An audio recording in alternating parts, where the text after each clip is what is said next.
हाय children, तो आज करते हैं mental maths revision sheet. Term 3 की है, पार्ट 3 है उसका। ठीक है, तो 36 सम है। If 11 is 1/9 of a number, find the number. Just आपने क्या करना है, मल्टीप्लाई करना है। यहाँ 1/9 लिखा है ना, तो जब मल्टीप्लाई करना ना तो आपने 11 इंटू 9 कर देना। That's it. ज़्यादा लॉजिक नहीं समझाना, अभी छोटे हो। तो जनरल 1/9 है ना, अगर सपोज यहाँ होता 1/10 तो यहाँ आप 10 से मल्टीप्लाई कर देते। सपोज होता 1/3 तो 3 से मल्टीप्लाई कर देते। 1/13 होता तो 13 से मल्टीप्लाई कर देते। सिंपल आपने मल्टीप्लाई करना है तो आंसर आ जाएगा 99। सिंपल, ठीक है।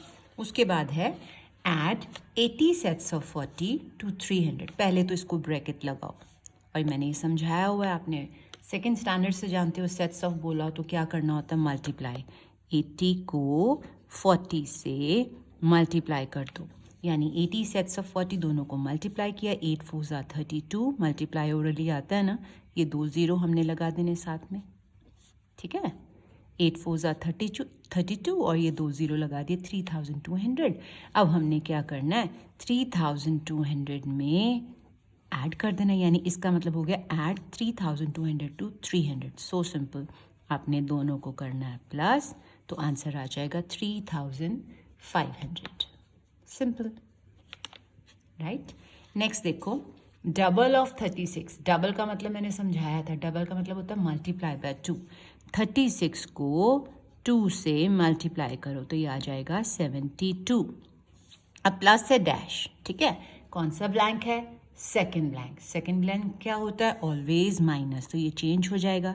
अब दोनों में से बिगर नंबर कौन सा है, 100 बड़ा है या 72? 100 बड़ा है ना, तो आप 100 में से माइनस क्या करोगे, 72। जब आप माइनस करोगे ना तो ये आ जाएगा 28। ठीक है। नेक्स्ट हम देखिए, 80,000 gram is equal to dash kilogram. Mind it, gram है, किलोग्राम में जाना। जब हम देखो, पहले मैं ये बता दूँ, 1 किलोग्राम में 1000 ग्राम होते हैं, 2 किलोग्राम में 2000 ग्राम होंगे। तो इसका मतलब जब हम बड़े से छोटे में जाते हैं हम मल्टीप्लाई करते जाते हैं। ऑन द कॉन्ट्ररी, जब हम ग्राम से किलोग्राम में जाएंगे ना तो साइन भी उल्टा हो जाता है, मल्टीप्लाई करते ना। अब हम डिवाइड करेंगे, क्योंकि 1 किलोग्राम में 1000 ग्राम होते हैं, तो 1000 से हम डिवाइड करेंगे। जीरोस काउंट करो, 3 जीरोस है ना, तो आपने अपने राइट हैंड साइड से काउंट करने हैं 3 डिजिट, 1 2 3, और लॉन्ग लाइन लगा देनी है ये ऐसे। तो ये बन जाएगा किलोग्राम और ये क्या बन जाएगा, ग्राम। यानी ऑल इन ऑल हमने किलोग्राम में लिखना तो आपने सिर्फ डॉट लगा देना है, यानी 80.000, जिसको आप लिख सकते हो 80 किलोग्राम। क्लियर, क्योंकि यहाँ ग्राम नहीं पूछा तो आपने डॉट लगा देना है। नेक्स्ट हम देखिए, 124 डिवाइडेड बाय 4 ब्रैकेट्स में है। ठीक है, दोनों ब्रैकेट्स में हमने ब्रैकेट सॉल्व करनी है। तो पहले 124 को करेंगे 4 से डिवाइड। आपने करके एक्चुअली देख लेना, जब आप 4 से डिवाइड करोगे तो ये आ जाएगा 31।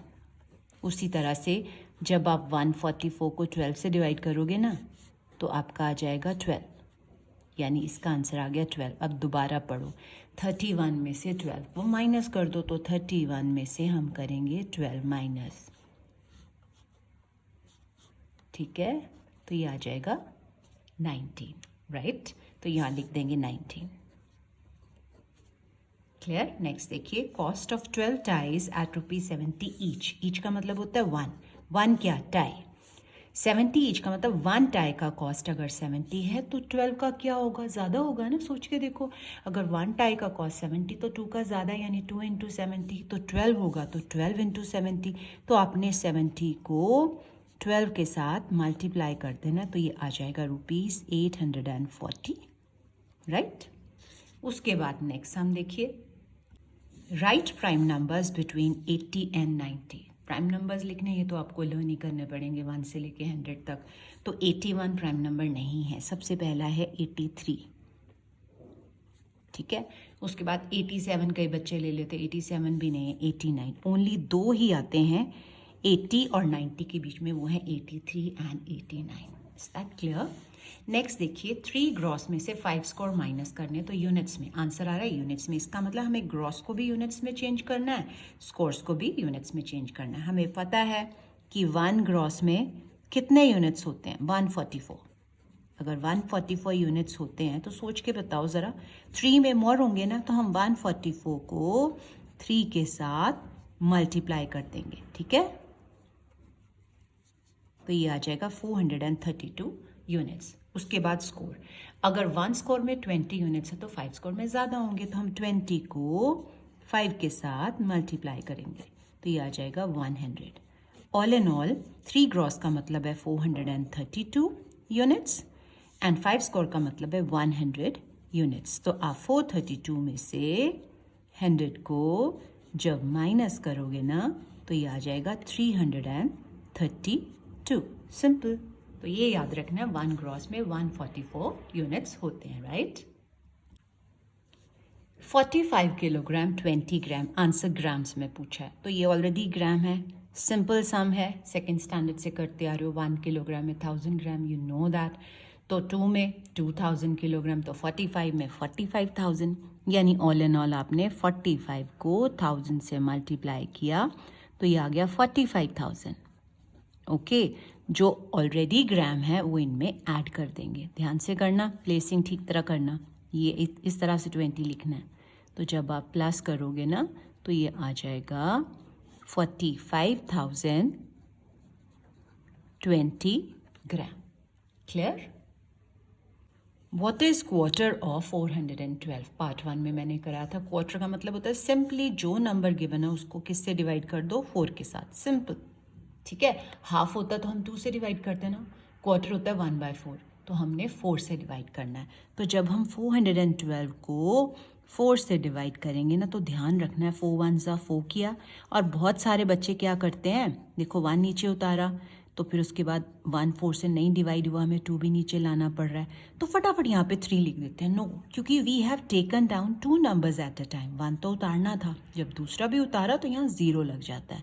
4 3 ज़ा 12। तो इस बात का आपने खास ख्याल रखना है, be very careful, and this would be the answer 103।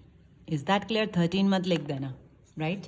Next है 48 बाइसिकल्स हैव कितने व्हील्स? बाइसिकल, बाय का मतलब होता है 2, तो अगर 1 बाइसिकल में 2 व्हील्स होते हैं तो 48 में मोर होंगे, मल्टीप्लाई कर देंगे। तो हम 48 को 2 के साथ मल्टीप्लाई जब करेंगे तो ये आ जाएगा 96। तो आंसर आ जाएगा 96 व्हील्स, राइट। 47 तो बहुत ही सिंपल है, सबसे पहले ब्रैकेट सॉल्व करना है, ठीक है।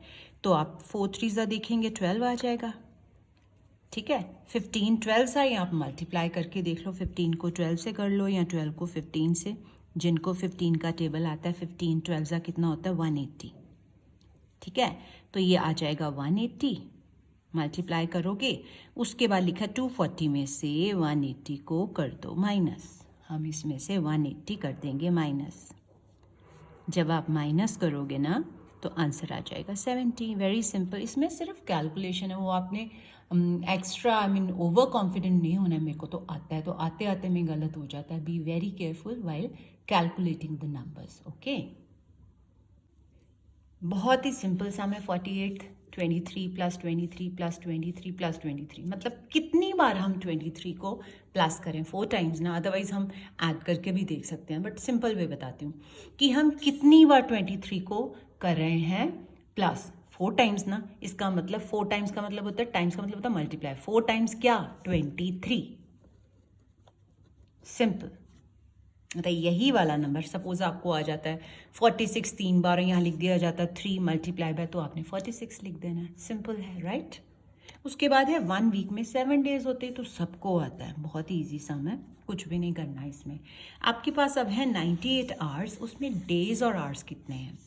चलन, आपने टाइम का चैप्टर किया होगा, उसमें आपने करा होगा कि जब हम, जैसे 1 डे है उसमें 24 आवर्स होते हैं ना, है ना। तो ऑन द कॉन्ट्ररी अगर आपसे पूछा जाए आवर्स में डेज कितने, तो हम उल्टा हो जाता है, मतलब डिवाइड करेंगे, ठीक है। जैसे 1 डे में 24 आवर्स, तो 2 डेज में 2 मल्टीप्लाई बाय 24 है ना। लेकिन जब आवर्स से डेज में जाना है ना, तो हम डिवाइड करेंगे, 98 को 24 से डिवाइड करेंगे, क्योंकि 1 डे में 24 आवर्स होते हैं, क्योंकि हमने आंसर डेज में और आवर्स में निकालना है।